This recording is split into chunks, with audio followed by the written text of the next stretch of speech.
Muslims regard Muhammad as the perfect role model for mankind, the ideal husband, father and politician, the epitome of honesty, wisdom and mercy. On the other hand, some extreme critics say he was an evil and barbaric manipulator. As one website says, Muhammad conceived his religion to satiate his lust for power, sex and money. He was a terrorist. What is the truth? The main source of information about Muhammad comes from hadith. I'll begin by relating traditions that support the Islamic belief. The Seerah of Ibn Ishaq tells us that even before Islam, Muhammad was known as As-Sadiq, the truthful, and Al-Amin, the trustworthy. Ibn Ishaq relates the incident where Muhammad was called upon by the tribes of Quraysh to solve a dispute between them. They were on the point of war over who would have the honour of replacing the black stone after the Kaaba had been rebuilt. He, Muhammad, said, "Give me a cloak," and when it was brought to him, he took the black stone and put it inside it, and said that each tribe should take hold of an end of the cloak, and they should lift it together.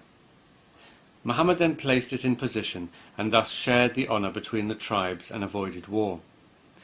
Another well-known tradition, related in the Seerah, shows how even Muhammad's enemies testified to his good character and the powerful effects of the Quran.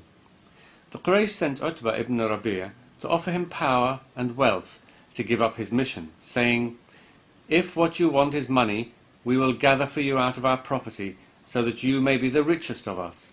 If you want honour, we will make you our chief, so that no one can decide anything apart from you. If you want sovereignty, we will make you king." But the Prophet refused, and instead recited some verses from the Quran. Utbah was amazed, and returned to the Quraysh, saying he had heard words such as he had never heard before, which were neither poetry, spells, nor witchcraft. "Take my advice, and do as I do. Leave this man entirely alone, for by God, the words which I have heard will be blazed abroad." Here are a few more narrations. Muhammad was the most generous of people, who never kept a dinar or a dirham with him overnight. If he had anything left over, and could not find someone to give it to before nightfall, he would not go home until he had donated it to someone who needed it. When Muhammad dispatched troops, he would tell them, "Do not kill a child, nor woman, nor old man, nor obliterate a stream, nor cut down a tree. Show mercy to whatever is on earth, and he who is in heaven will show mercy to you. The strong man is not the one who is strong in wrestling, but the one who controls himself in anger. Visit the sick, feed the hungry, and free the captives. The believers who show the most perfect faith are those who have the best character, and the best of you are those who are best to their wives." This is just a selection of traditions that shows that Muhammad did do and say many good things. However, there are also many traditions that give a rather different picture.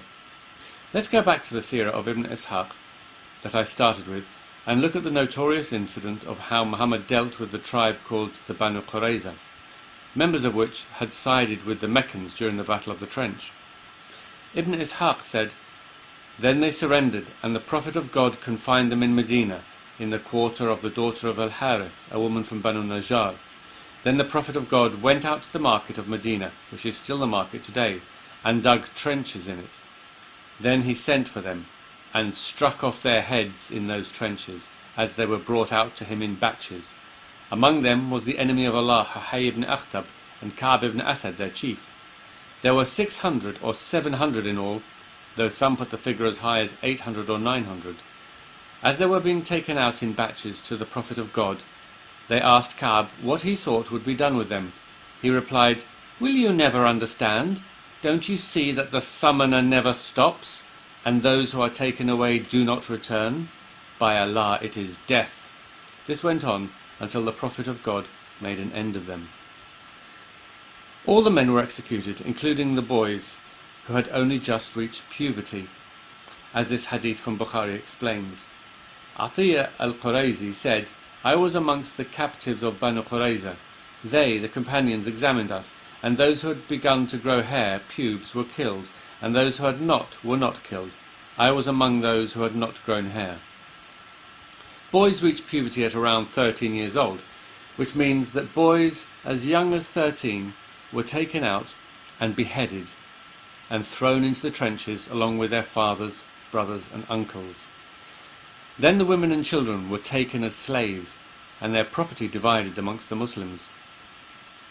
What makes this incident even worse is that it was only certain members of the tribe that had sided with the Meccans, and this is confirmed in hadith. The vast majority of the tribe were completely innocent. Another episode from Muhammad's life that looks very cruel and immoral by today's standards was his treatment of the Banu Najjar in Khaybar. At one point, Muhammad orders Kinana, the keeper of the treasure of his tribe, to be tortured to tell them where the treasure is. Torture him until you extract what he has.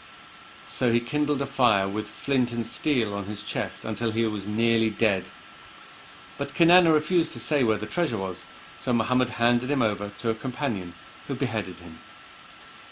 Now Muhammad had just killed Kinana's father-in-law, and now he had tortured and killed Kinana. He then takes Kinana's wife, Safiya, and marries her, and consummates the marriage in a tent before the day is out. When the Prophet of God married Safiya in Khaybar, on the way, she having been beautified and combed and got in a fit state, the Prophet of God passed the night with her in a tent of his. Abu Ayyub passed the night girt with sword, guarding the Prophet of God, and going round the tent until the morning. The Prophet of God saw him there and asked what he meant by his action. He replied, "I was afraid for you with this woman, for you have killed her father, her husband and her people, and until recently she was in unbelief. So I was afraid for you on her account." Muhammad also ordered many of his enemies and critics to be killed. For example, Asma bint Marwan, who wrote poetry criticizing Muhammad for having another man murdered. When the apostle heard what she had said, he said, "Who will rid me of Marwan's daughter?" Umayr ibn Adi al-Khatimi, who was with him, heard him, and that very night he went to her house and killed her. But perhaps one of the worst examples that Muhammad set was marrying a 9-year-old girl when he was 55 years old. Aisha reported that Allah's apostle married me when I was 6 years old, and I was admitted to his house when I was 9 years old. There can surely not be any sane person today who would claim that this was a good example to imitate. Here are a few more hadith. He who leaves his religion, kill him. Allah's apostle said, "I have been ordered to fight people until they say La ilaha illallah Muhammad Rasulullah." Do not initiate the greeting of salam to a Jew or a Christian, and if you meet them in the street, push them to the narrowest part of it. It's clear that Muhammad's life contains good and bad examples.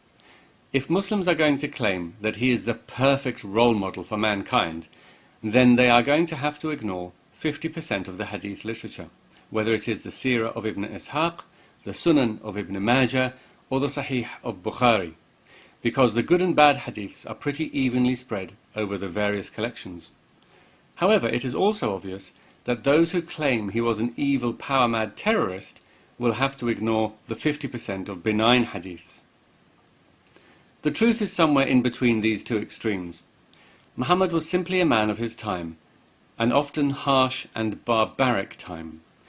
The problem for Muslims is that they see him as much more than just a historical figure, and are compelled to regard his actions as having significance that stretches beyond the context in which he lived.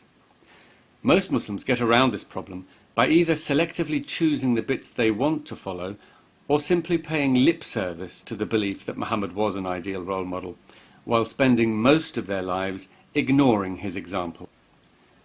The problem comes when Muslims try to imitate every tiny detail of his life, including the cruel, violent, harsh, and downright immoral episodes of his life.